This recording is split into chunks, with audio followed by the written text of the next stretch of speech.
What is poppin', everybody? Welcome back to my channel and another hair video. Yes, I know. Today in this video I'm talking about 5, I think, most crucial things that I did on a day-to-day basis in order for me to achieve my hair goals. And those are 5 habits that I had to change, that I had to quit, where I had to readjust, relearn some new things in order for my hair to be as long as it is right now and for it to be continuing to grow, because I don't know if you guys can see, but I'm growing a natural hair color right now. I have been for probably like the past half a year.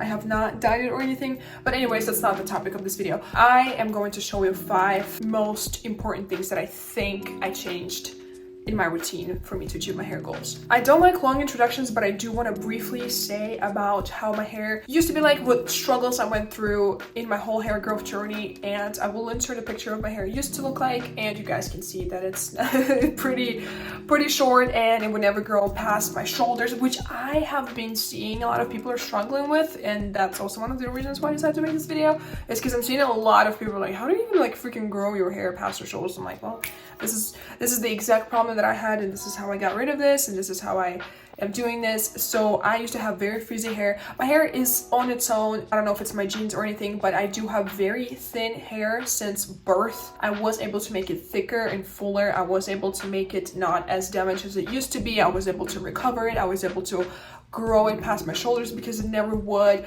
I made it so that it's actually pretty easily brushed through without being too tangled. So I think I completely restructured my whole entire hair situation, and I'm going to share exactly how I did this. Okay, let's get right into the first step, or I guess the first habit that I'm going to share with you, and it is take care of your scalp. I'm pretty sure you guys know this, but I just want to make sure your hair doesn't grow from here. Your hair grows from here, just so you know, because not everybody knows, and that's okay. Some people are just like never cared, and now all of a sudden they do, so, and that's fine. But do not neglect your scalp's health. And I want to say that in my personal experience, shampoos and conditioners, it doesn't really matter much what type of conditioners and shampoos you use, whether they're drugstore, whether they are professional series from like very expensive companies and very expensive brands. In my personal experience, it doesn't matter. What matters is you take care of your scalp. And the way that you do it is, first of all, one of the things you can do is use a clarifying shampoo once in a while, maybe once a week, maybe 2 times a week, depending on your hair conditions. And you can always Google that in ChatGPT, exactly the frequency of how often you want to do this. What I am doing is I am using castor oil maybe once or twice a week before I wash my hair. I use it and massage it into my scalp, and I am holding it in there for about 2 hours, sometimes more, sometimes a little bit less. It doesn't matter, long as I do for some amount of time.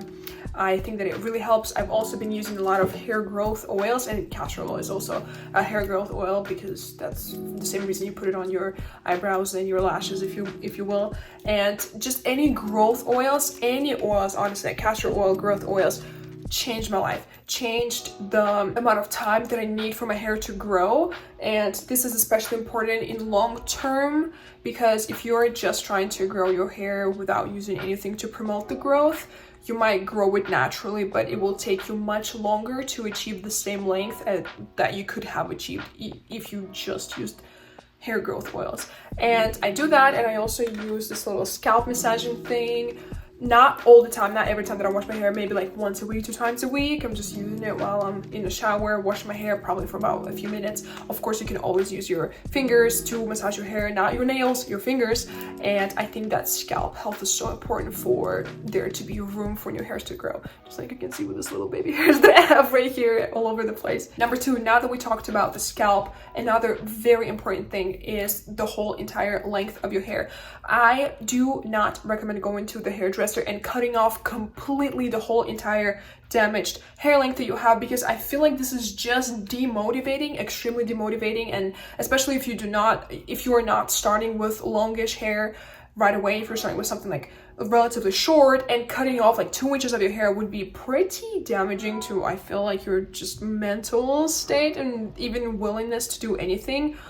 At least that's how my experience goes. I prefer, if I have damaged enough hair ends, split ends, and dry ends and frizzy hair, if it's unsalvageable completely unsalvageable and I have to go and trim it, I prefer to go there, cut off a little bit, and then come back in a couple months, because I do not want to do this thing to my hair or my brain, I guess, that I cut off like completely my entire hair length, and then I would just feel really demotivated. So I highly recommend, if you do need to cut off any of your length, do it gradually. Do not do it in one sitting. I don't think that leads to anything. Of course, it is up to you, like in the end of the day, whether you actually want to do it or not. You can go completely Hailey Bieber style and cut off the whole entire length of your hair if you want to, and just like be patient and wait for it to grow. But if you don't want to, you don't have to. But what I do want to say also is use things for the length of your hair, and how you take care of it is, I'm using this thing. This is a leave-in conditioner. You can get any leave-in conditioner. This is from BioSilk. You can literally find it in TJ Maxx for like $10 if I'm not mistaken.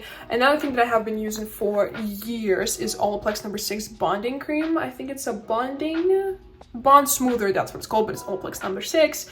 And this thing is, I bought it years ago and I still have a little bit left. So a little bit goes a long way, because it's very oily, especially if you have thinner hair like I do. And another thing that I'm using on my hair, which I bought not too long ago, but this is Soltar hair oil. It's really good. It smells divine. If you have smelled Soltar Sental Bloom, it smells exactly like it, makes your hair smell exactly like it. I really love it. So take care of your hair length. You need to make sure that it's not frizzy, and you're doing everything possible to maintain it and have it look as healthy as it possibly can. So keep your hair hydrated, keep it moisturized, put treatments on, put things on. And as I mentioned before, it probably doesn't really matter much what shampoo and conditioner you are using, but it definitely does matter for you to go and do something with the entirety, like of the hair length, the rest of what you have to work with. Number 3 is, I had to learn how to be gentle with my hair. I am absolutely impatient when it comes to my hair being tangled. I would just take my brush and I would just go like this, because I was just so impatient and I didn't think that it would do anything. I just thought, hey, like, what can a simple hairbrush do? I'm sorry for my little nasty hairbrush. What I do want to say is, first of all, I got a detangling brush. This is just Tangle Teaser, I think that's what, yeah, Tangle Teaser. You can get any brush. Like, honestly, I don't think brushes matter as much unless you're working with wet hair. This is the only type of brush that I would ever use on wet hair. Your hair is most susceptible to any outside damage when it is wet, so watch out for that as well. But I'm using this brush and I'm very gentle with when I brush my hair, and it's very hard for me to do because I'm very impatient when it comes to my hair. My hair is naturally very easy to tangle. It's very thin, and I sometimes can get real upset with what it does to me, but I have to remind myself to be patient and gently brush through every single thing that I have on my hair. So you have to do the same thing. Please be very patient and kind to your hair. It's not your hair's fault that sometimes it gets a little weird. And I do want to also add to this point here is, I had to ditch my little hair ties, little rubber, whatever they're called, elastic hair ties that look like this. These are an absolute menace to your hair. Get rid of them. I don't even know why I have them. I should get rid of the whole box and just throw it away, put it in the trash and forget about their existence, because they are literally the most terrible thing you can do for your hair. Go for hair cloths instead, because they're not as damaging. Go for silk hair ties, go for other types of hair ties, long as they're not this like rubber like things like this. This is absolutely terrible for hair, so you have to learn, maybe you have to reteach yourself to stop using hair ties that constantly ruin your hair. So switch your little brush, be more gentle with brushing your hair, and switch your little hair ties. Number 4, use sun protection and protect your hair from any sort of outside damage that's happening out there. I'm like looking out the window right now and it's extremely windy. It's very windy where I live in the first place. You have to not only protect your hair when it's scorching hot outside, because those sun rays are not doing you any good. And I have been using this Nexus Defense Spray, and I also have found this one from Dollar Tree. It is amazing. I actually tested it on a piece of receipt paper. You guys can see my video. I believe it's called Budget beautifiers, I think that's what it's called. It's somewhere on my channel, but this definitely passed the receipt paper test, and you absolutely have to use those when you style your hair, if you decide to style your hair while you're trying to grow it. And you absolutely have to use it when you're outside, when you know you're going to be outside for like an hour or longer and you are exposed to sun rays. Absolutely, you have to use this. And another thing that a lot of people kind of sleep on, but I think this is so important, definitely changed my life, and I had to reteach myself and learn how to do it too, and kind of get in the habit of doing this, is when you go outside and you see terrible weather, like I was just talking about, the wind, I don't know, freaking with hurricanes, tornadoes, tsunamis, monsoons, like doesn't matter, rain, anything that makes you put an extra layer of clothing when you go outside. You also have to protect your hair as well. I used to just go out there and just be like, yes, everybody look at my hair, and it's snowing, it's raining, there's like hurricane apocalypse happening, everything at the same time, and I'm just like, yeah, at least my hair looks good and everybody can see it. No, you have to hide it, put it under your hood, put it under your jacket, put it under your sweater, put it, I don't know, under anything, put it in the hair claw and like tie it or whatever. You need to basically sacrifice the way that it looks like for strangers in order for it to be healthy and keep growing, because the outside damage, especially the wind, does terrible things to your hair. So make sure you protect it every time. Number 5, very important point, once again, also something that I had to make myself do, and it is about the way you sleep. What's happening on your head is so important when you're sleeping, because you are sleeping, you're spending a huge chunk of your life sleeping, okay?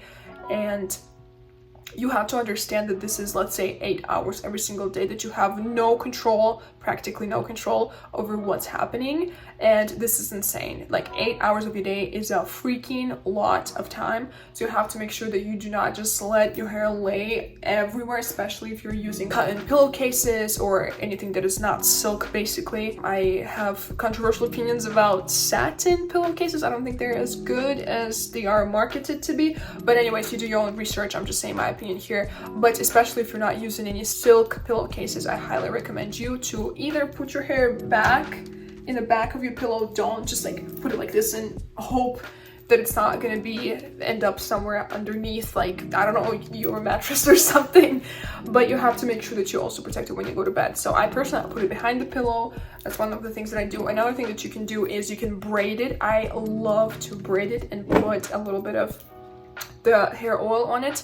This one smells divine. It's also super moisturizing, so I love putting it in a braid and then putting oil all over my braid and just waking up, and it's kind of a little wavy, beautiful thing, and it also smells amazing, like Soltaire's what's the scent called? Central Bloom. I freaking love the scent. It's so good. But and another thing that you can also do is simply use a bonnet, because bonnets are game changers, honestly. You can also put a bonnet on when you go to bed. You can do all of these 3 things at the same time. You can braid your hair, you can put it in a bonnet, you can put all this concoction behind your pillow. So there's so many things that you can do. Long as you somehow protect your hair from just being all over the place while you're sleeping, you're good to go. And those are, I think, the most crucial things that I had to implement into my life, into my daily routines, and as my habits in order for me to achieve my hair goals. And let me know if you guys have any other tips in the comments below, and please let me know if this video was helpful, and I will see you in my next one. Thanks for watching. Bye bye.